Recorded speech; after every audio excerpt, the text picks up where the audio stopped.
Bé, bon dia, benvinguts a tots.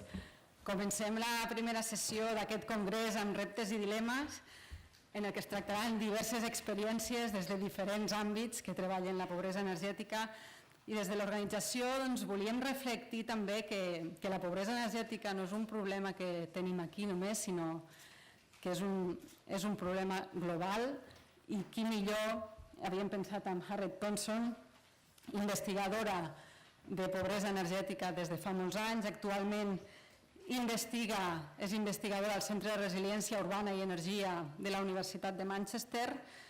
A la seva tesi doctoral va aprofundir sobre la pobresa energètica a Europa i també és una persona referent pel que fa a teixir xarxes de pobresa energètica, ja que l'any 2012 va crear el portal de Field Poverty Network, que és el portal de referència actualment en pobresa energètica a Europa.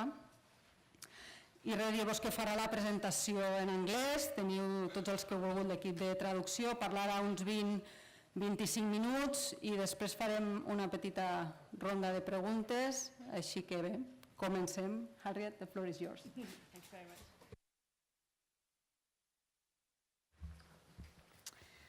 Bon dia. Thank you very much for having me today. It's a great pleasure to join you to talk about a problem that we've been hearing a lot about in recent years. My name is Harriet Thomson, as Marta just said, and I'm a researcher at the University of Manchester, and I'm also the founder of the EU Fuel Poverty Network. I first started working in the field of energy poverty around 7 years ago, when I was project managing a government grant scheme that provided certain low-income households with free renewable energy systems. And at the beginning of this project, I visited one of the success stories, an elderly woman who had received a combined ground source heat pump and solar PV system alongside new loft insulation. And this meant that her heating and hot water costs were almost free and her electricity bills were significantly lower. And it was remarkable to me how much of a difference this project had made for what was a relatively small financial investment. She spoke enthusiastically about the difference this made to her quality of life. She felt happier, she was comfortable in the home, she no longer felt ashamed to have visitors, and above all, she no longer worried about her energy costs and receiving the next energy bill in the post. During this project, I came to learn about the concept of energy poverty, the fact it means living in difficult housing conditions, constantly worrying about balancing household budgets, not participating fully in society, experiencing a deterioration in your physical health and well-being, and in many cases feeling helpless and unable to change the situation. So it's been Liddell and Guinea, some academics from the UK, talk about the circle of risk associated with living in energy poverty. And they show that the stress of living in energy poverty leads to changes in your mood, which impairs your immune, cardiovascular, and hormonal functions. In turn, this leads to poorer physical health and further increased stress levels. And at this point, some people often turn to coping behaviours such as overeating, smoking, or drinking alcohol. And this reduces the amount of disposable income that they may have and further increases their vulnerability to energy poverty. Later, I learnt that the Trussell Trust in the UK, which operates emergency food banks, has had clients refuse to take basic food items such as rice, pasta, and tinned tomatoes because they either had too little credit in their electricity meter or their gas or electricity supplier had cut them off. And in response, Trussell Trust has had to develop a cold box food parcel containing around 3 days' worth of food that can be prepared without the need for heating it up or hot water. And in the UK alone, in this year, in 2009, 5.5 million households were officially classified as energy poor by the government. And at the time, I found it so shocking that this condition could exist in a supposedly modern, high economically functioning country, and that it was so widespread and causing so much misery. So I started researching this issue on a pan-European scale to understand if it was pervasive across Europe, and also what was being done to tackle it. This was the topic of both my master's and PhD programs at the University of York. I used multiple methods in my research. So firstly, I conducted extensive analysis of policy documents in at both the member state and EU level to understand how fuel poverty and energy poverty were being conceptualised and what protection was in place. I also conducted statistical analysis of national data sets to attempt to quantify the problem. And overall, my aim was to create a typology of fuel poverty across the EU. However, during my master's degree, I encountered difficulties in connecting with other people that were researching this issue across Europe. At the time, the research community was quite small and it was very fragmented. So to overcome this challenge, I emailed everybody that I could find through sort of internet searches, and I asked them if they would perhaps write a case study or a short blog article for a new website. And since 2011, the EU Fuel Poverty Network has grown to be one of the leading online portals for fuel poverty, and it has a wide range of features, including a free membership scheme, over 350 articles in our resource library, and more recently, discussion forums. We've had around 24,000 visitors worldwide, and there is evidence that it's been influencing decision makers, and it's been referenced within questions to the European Commission and at national level as well. And the team behind the website has expanded in recent years to help manage this growing network, and I'm now helped out by 3 new fantastic colleagues listed here, Raul,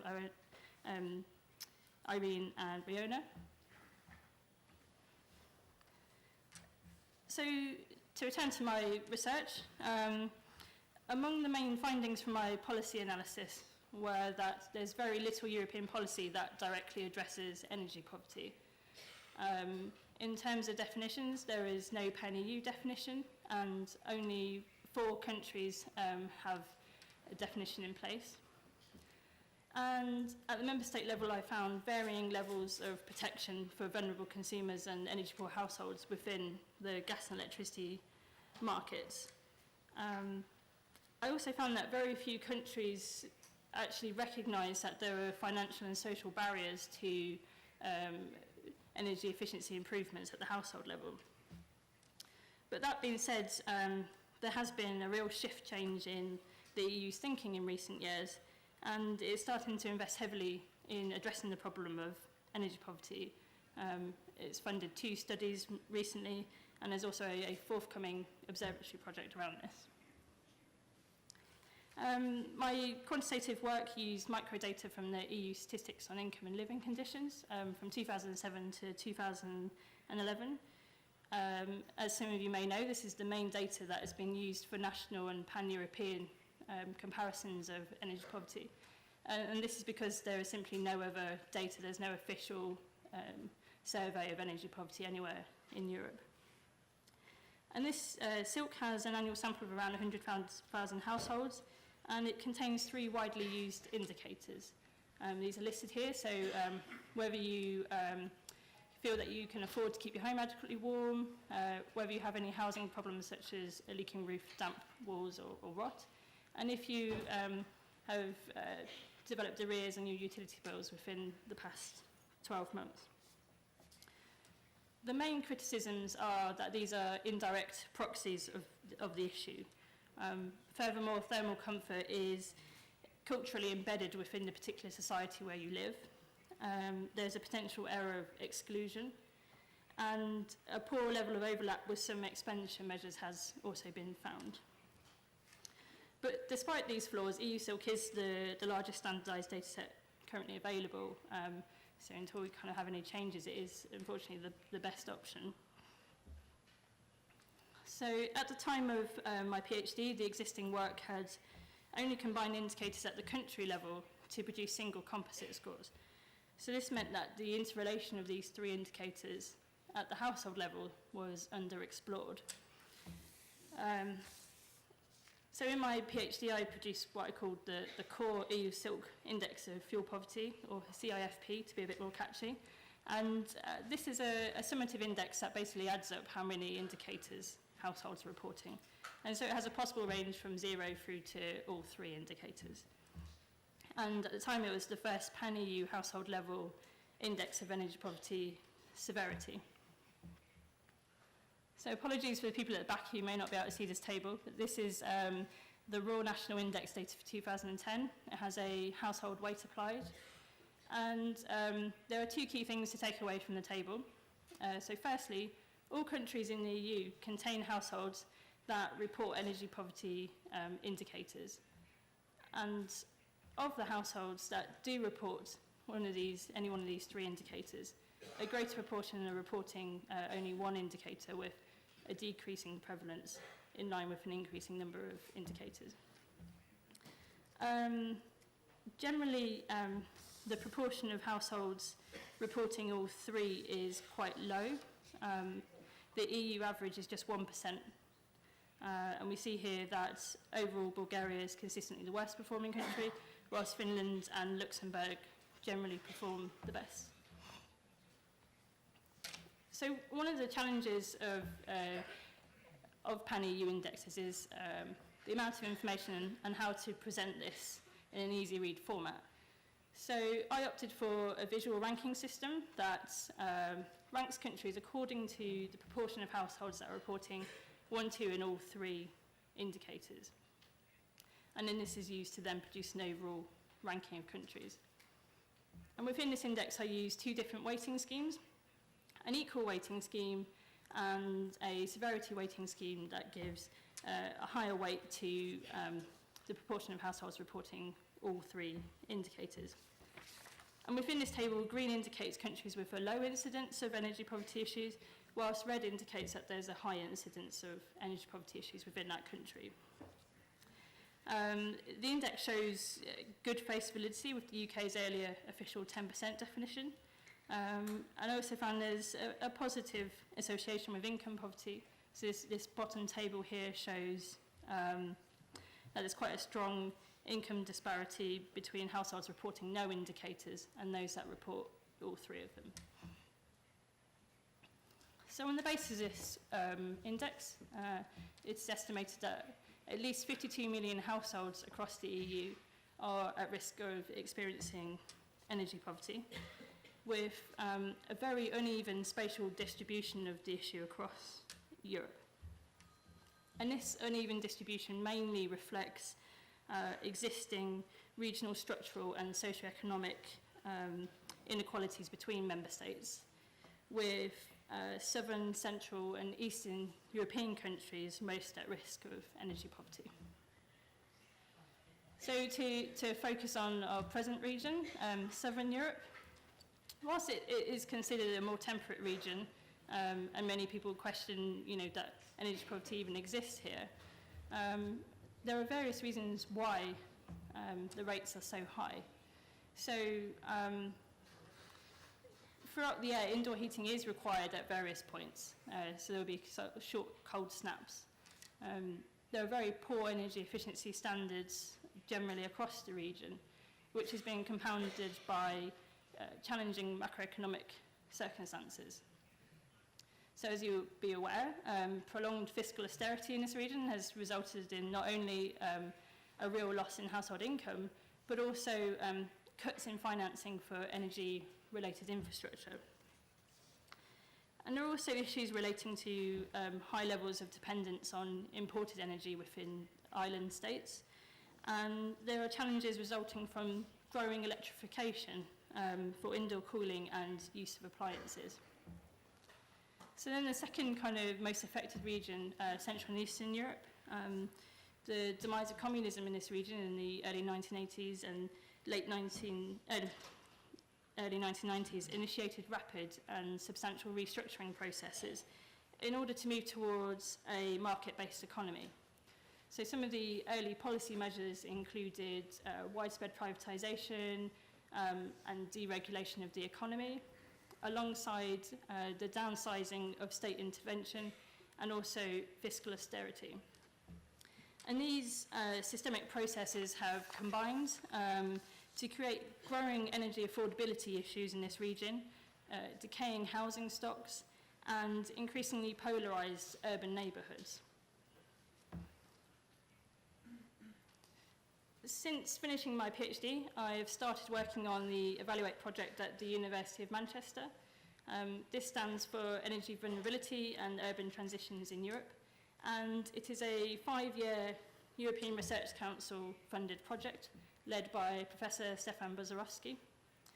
And the core aims are to establish the driving forces of urban energy poverty within Eastern and Central Europe.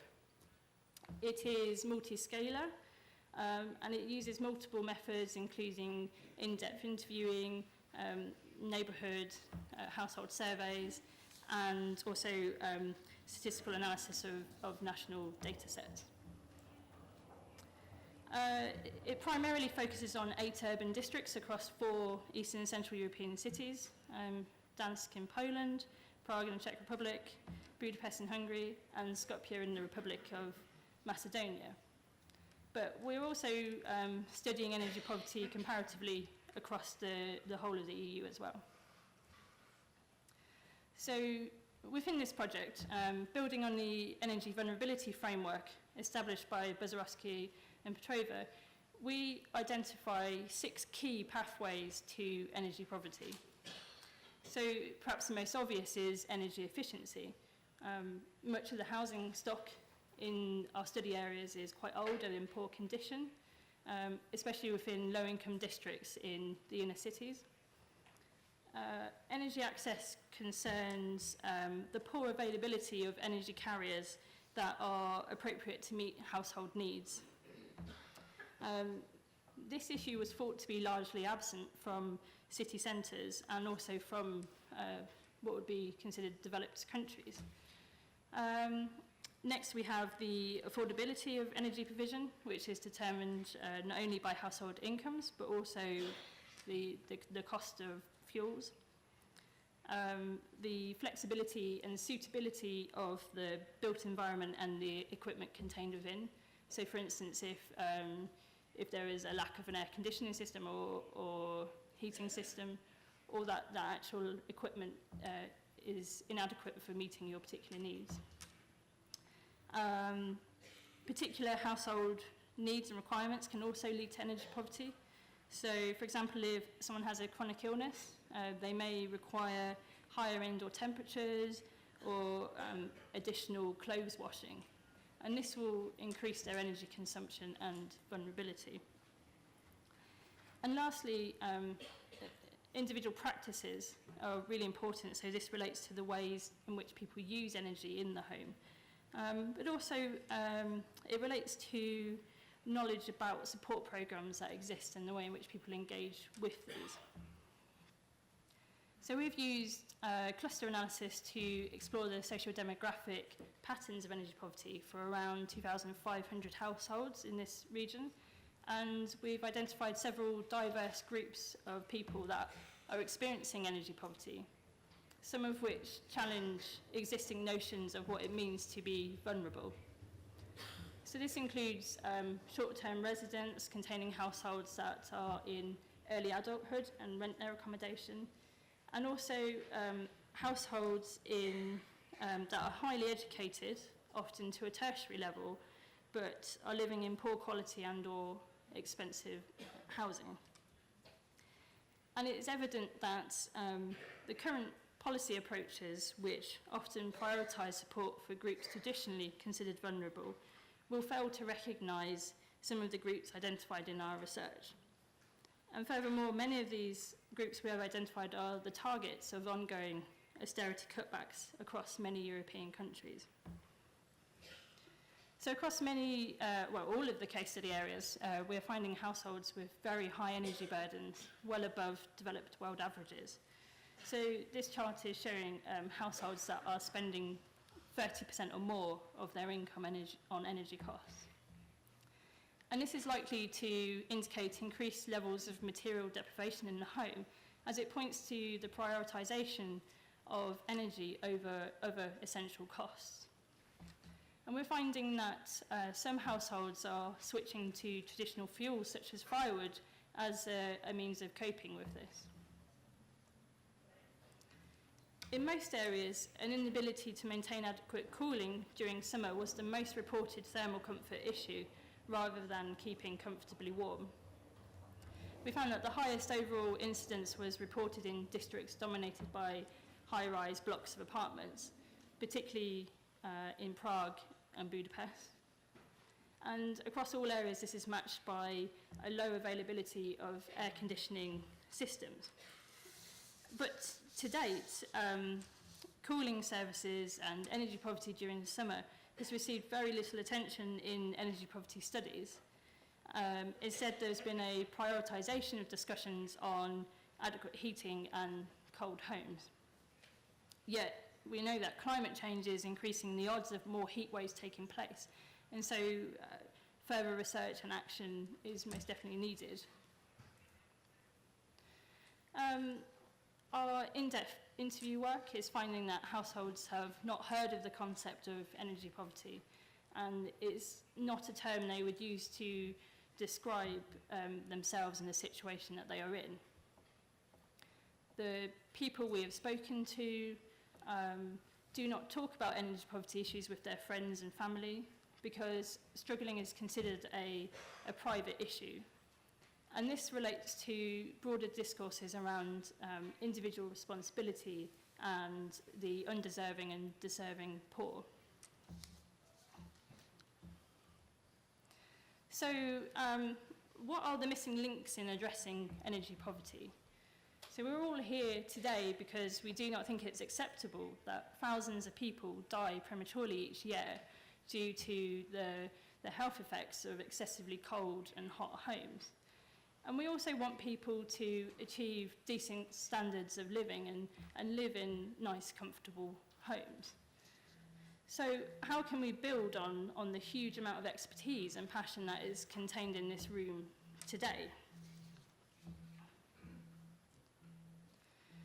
So I think among the key issues that are preventing us from eradicating energy poverty in Europe can be broadly categorised under the themes of collaboration, research and decision making. So in terms of collaboration, events like this are great if they can lead to people thinking outside of their particular industry or research discipline, sort of breaking out of the silos that we often work within. And more importantly, if it can lead to the co-production of new knowledge that builds on existing work in the field. In terms of research, we need to take a more holistic view of energy poverty and recognise that all energy services in the home are important, not just heating. And it's also evident that poor data quality and availability is a very significant barrier. At the pan-EU level and in many cases at the national level, we need to radically improve the indicators we have. Improving data mechanisms would not only increase our understanding of the issue, but it would also help with identifying policy synergies and conflicts with areas such as climate change alleviation. And it would also help with evaluating policy interventions to alleviate energy poverty. However, there is also a need to increase the technical and scientific capacity of people working in this field, particularly as in some instances there has been perhaps an incorrect application of energy poverty methodologies. And this could be achieved by processes of training schools, discussion forums, and knowledge transfer projects. As for decision making, existing definitions of energy poverty are inadequate being mostly inflexible and insensitive to specific energy needs and practices. Furthermore, there's a real issue of groups not traditionally considered vulnerable being marginalised by policy design, particularly in terms of eligibility for energy poverty assistance schemes. But arguably, the biggest link, missing link, has often been money and political will. So therefore it's very exciting to see that the European Commission has provided funding for a new EU Energy Poverty Observatory, and this is going to be launched in late 2017. It will be a 3-year project with a huge range of events planned and outputs including case studies, monitoring reports, a new interactive website where you can find some of the latest statistics on energy poverty.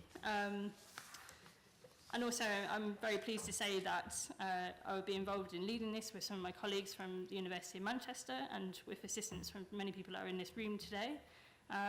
So do kind of follow our progress and get involved from a very early stage. It would be great to have as many people as possible joining us with this project. So to end, thank you very much for listening.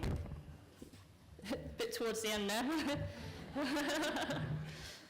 I think we'll just push that back. So thank you very much for listening.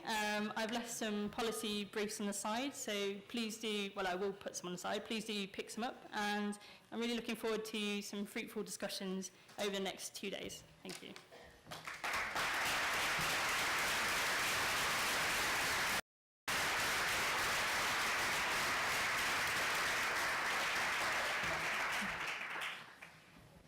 Moltes gràcies, Harriet. No sé si algú li vol fer alguna pregunta concreta. Estarà amb nosaltres els 2 dies, vull dir que podeu reunir-vos amb ella. Si algú té alguna pregunta concreta. No? Bueno, allà una pregunta. Hola, bon dia. Em dic Montse, soc de l'Ajuntament de Sant Adrià de Besòs i et volia fer una pregunta. Em sembla molt interessant, i sobretot aquesta part final de quines són, qui s'ha d'implicar i qui ha de tirar endavant tota aquesta actuació respecte a la pobresa energètica. Deies de la implicació política, que és fonamental, però en cap moment del teu discurs he sentit quina era la implicació de les grans companyies subministradores en tot aquest tema, perquè jo no sé a Europa, se m'escapa molt, però aquí a Espanya sí que hi ha unes companyies que tenen uns superàvits anualment i que, vaja, jo és la meva opinió i crec que la de molta gent de la sala, que haurien de jugar un paper en tot aquest tema. Aleshores no sé com us heu plantejat a nivell europeu això. Gràcies.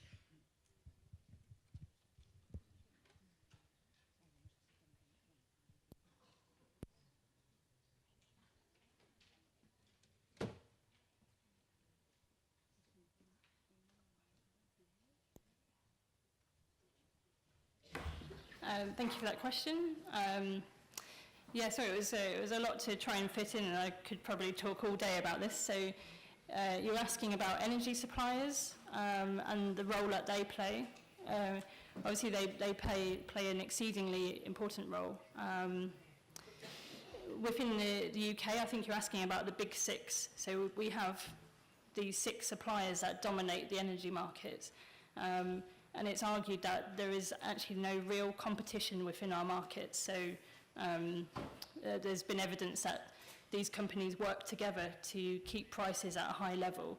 So I'd say that it is very problematic until we really get, I think we need strong regulation. I think there are examples where if you look to Northern Ireland, they have a very strong energy regulator. And they've managed to succeed in getting suppliers to provide a decent price to consumers. So they have a prepayment meter scheme there, as many countries do, but actually it costs less than paying by direct debit. It's something that is chosen by all people. It's not just something that the energy poor people have to use.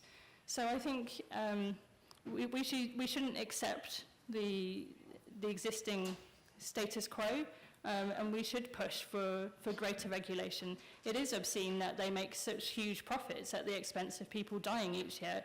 To put it simply, we shouldn't really be polite about this. It's a huge issue, and there should be a lot more done to tackle it.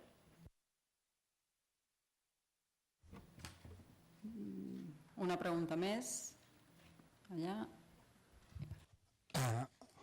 Do you have the definition of the full poverty and the indicator that is through this definition? There is an agreement.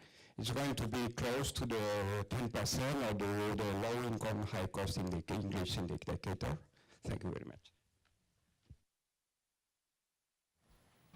Sorry, were you asking if you think it would be appropriate for Spain to have a 10% or a low income, high cost? Okay. I think the 10% definition has been quite problematic in many respects because it is often applied outside of the UK without appreciating its historical context. So this actually came about 10% in the early 1980s in the UK represented twice median spend. So the median was 5% at that time. But it became incredibly, we talk about policy being quite sticky, and this has had a huge amount of path dependency. Really the threshold should have changed each year, but it stayed at 10%. So I would caution against applying that without really appreciating what the underlying trends are within a particular country. The low income, high cost definition has a lot of merits, but also I think in the UK it's been quite problematic because it excludes smaller households, so single parent families, people living in quite small apartments. They are excluded due to the technicalities of that definition. So yeah, it's about really working with people already in the country, building on their knowledge of a particular context and developing an indicator that works for particular regions. Moltes gràcies, Harriet.